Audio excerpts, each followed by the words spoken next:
এই পৃথিবী বড় স্বার্থপর, কারো হাতে সময় নাই, স্বার্থপর এই দুনিয়া, কারো হাতে টাইম নাই। এখন সবাই ব্যস্ত, উপার্জনের নেশায় সবাই পাগল, সবার লাখ লাখ টাকা দাও, লাখ লাখ টাকা। আগে 2 বেলা ভাত খাইলে সারছে, 4 বেলা হয় না। আগে 10:30 বাজে, 10টা বাজে আইয়া পানি ভাত খাইছে খেতে আইয়া, সমস্যা হয়েছে। এখন আর হয় না, এখন আর হয়। আগে পিরিত বইও ভাত খাইয়া সারছে পুরা ফ্যামিলি, এখন আর হয় না। চাহিদা বেড়ে গেছে, প্রয়োজন বেড়ে গেছে, সবাই ব্যস্ত, পারে না দুনিয়া কামড়াইয়া সিরা খাইয়া ফেলা, খাইয়া ফেলা। সবাই আজকে নিজেকে নিয়ে ব্যস্ত, আত্মপূজা, নিজের পূজা। এ কিশোর যুবক ছেলেরা, কে মা, কে বাবা, কে আল্লাহ, কে নবী, কি ধর্ম, কি ইসলাম, কিচ্ছুর খবর। এ নিজে নিজে মোবাইল দেখে, নিজে নিজে চুল বদলায়, নিজে নিজে জামা বদলায়, নিজে নিজে নাচে গায়, ফুর্তি করে, মজা করে, লাথি দেয়, দৌড় মারে, মোটরসাইকেল চালায়, বন্ধুদের সাথে আড্ডা দেয়। একেবারে ভিন্ন ভিন্ন, বিচ্ছিন্ন আল্লাহ থেকে, রাসূল থেকে, মা থেকে, বাপ থেকে, সমাজ থেকে। বাবাও ব্যস্ত, ফজরের আগে ভোরে ফুতে ঘুমে থাকতে থাকতে আবার গেছে গা, রাত যে সময় হবে আইসে ওই সময় ফুতে ঘুমায়। একবারও জিজ্ঞাসাও করে না, আমার ছেলে নামাজ পড়ছেনি, আল্লাহ চিনেনি, আখিরাত চিনেনি, কোরআন পড়েনি, ফজরের নামাজ তারে তো কোনোদিন দেখলাম না পড়তে। একবারও ভাব, জিজ্ঞাসাও না, এই নিয়ে এখন ওরা ব্যস্ত, ওরা ব্যস্ত, ওরা 3 তলা বিল্ডিং এর কাম চলে। হ্যাঁ, বুঝেন না, এদের জমি দলিল করবো সামনের সোমবারে, টেহার মিল করতে আসছে না এখনো। জমির দাম 80 লাখ, টেহা হয়েছে মাত্র 40 লাখ।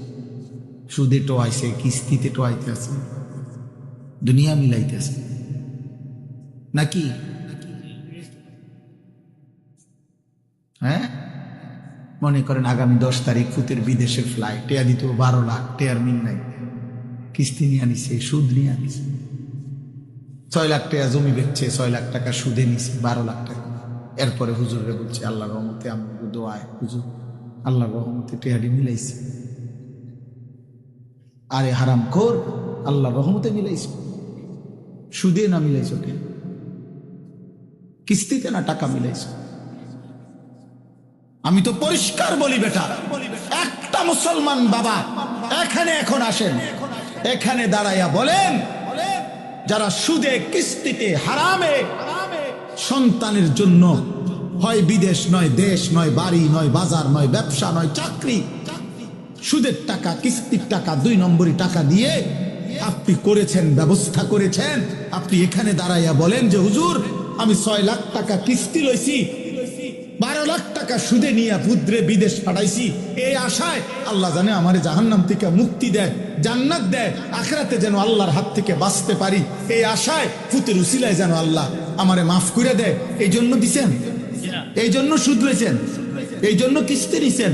তাই না? এসে কোন এখানে বলেন, ওরা ভিডিও করুন, বলেন বলেন কেন টাকা নিতেন? টাকার কারণ হইল এই বুড়া মিয়া, এটাও লুভি, ফুলাটাও লুভি, দোনোটাই সম্পদের, দোনোটার সম্পদের, দুইটাই টাকার লোভে। কিসের আল্লাহ, কিসের খোদা বেটা, যা আখিরাত কিতাব। হুজুরের এসব কথা ধরে বেটা চলন, টাকার দরকার, টাকা দরকার, টাকা। আখিরাত ভুলে গেলে, আখিরাত ভুলে গেলে আখিরাত হবে না, কথা বলেন না ভাই?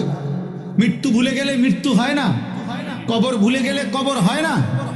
তো এই পৃথিবীর যত বড় বড় জালেমরা, পাপীরা আখিরাত ভুলে গেছে, তো তারা এখনো পৃথিবীতে আছে তো? নমরুদ আছে তো, কারুন আছে তো, ফেরাউন আছে তো। কারুনের চাইতে বেশি সম্পদ তো আর কারো হবে না। وآتيناه من الكنوز ما إن مفاتحه لتنوء بالعصبة أولي القوة।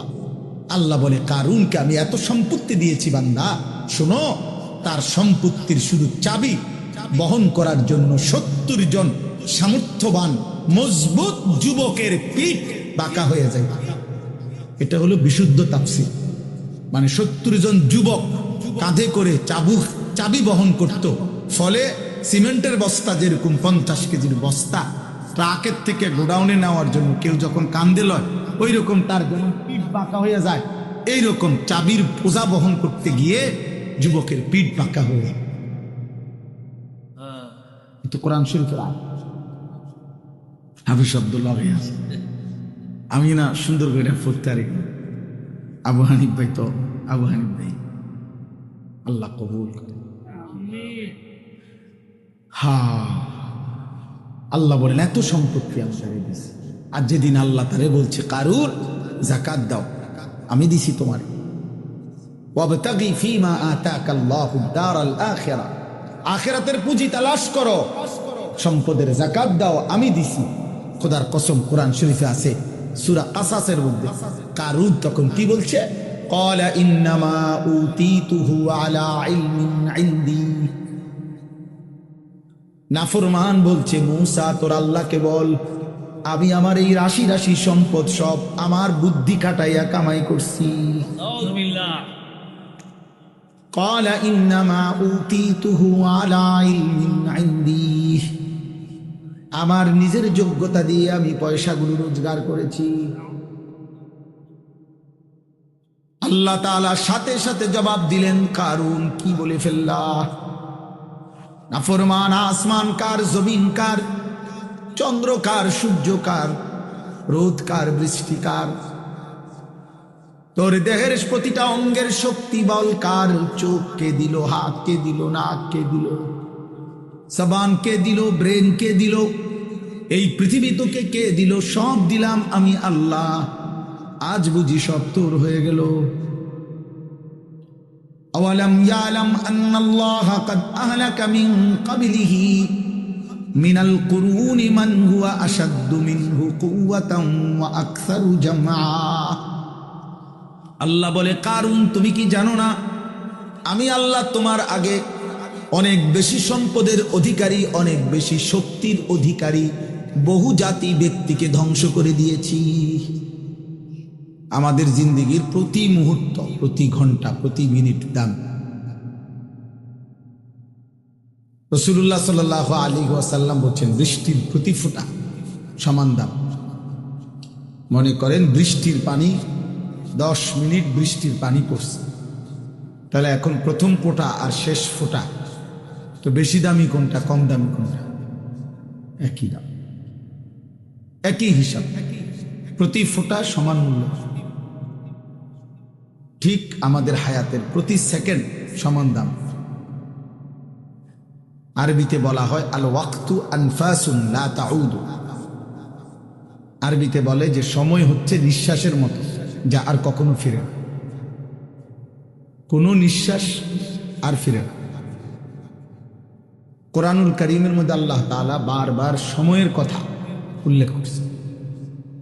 বিশেষ করে আল্লাহ বলেন, ওয়াহুয়াল্লাযী জাআলাল লাইলা ওয়ান নাহারা খিলফাতান লিমান আরাদা আন ইয়াযাক্কারা আও আরাদা শুকুরা। আল্লাহ তাআলা বলেন, আল্লাহই রাত এবং দিন পর্যায়ক্রমে বানান। একবার রাত, একবার দিন, এই যে সময়ের পরিবর্তন, সময় বদলায় দেখেই তো রাত আসে, দিন আসে। আল্লাহ তাআলা বলেন এটা পর্যায়ক্রমে আল্লাহই করেন। কেন? লিমান আরাদা আন ইয়াযাক্কারা আও আরাদা শুকুরা। প্রতি ঘন্টা, প্রতি মিনিট আমার বান্দা যেন আমাকে স্মরণ করতে পারে, আমার কৃতজ্ঞতা শুকর আদায়। এজন্য কোনো মুহূর্তেই ফালতু না। এটা আমার বেহুদা টাইম না, বেহুদা কোনো টাইম নেই। এটা আমার অপ্রয়োজনীয় টাইম না, এমন হইতেই পারে। এটা আমার অবসর টাইম না, না। মুমিনের আবার অবসর টাইম কি? কোনো অপশন নেই। কোরআনুল কারীমের মধ্যে আল্লাহ তাআলা নবী সাল্লাল্লাহু আলাইহি ওয়াসাল্লামকে বলছেন, ওয়া'বুদ রাব্বাকা হাত্তা ইয়াতিয়াকাল ইয়াকিন। হে নবী, আপনি আল্লাহর ইবাদত করতে থাকুন। কতক্ষণ? হাত্তা ইয়াতিয়াকাল ইয়াকিন, মৃত্যু আসা পর্যন্ত। তাহলে ছুটি কই? ছুটি আছে কোনো? বিরতি দিছেন আল্লাহ? না, মৃত্যু পর্যন্ত আপনি আপনার রবের গোলামি করতে থাকুন। ছুটি নেই, মোমেনের কোনো ছুটি হয় না।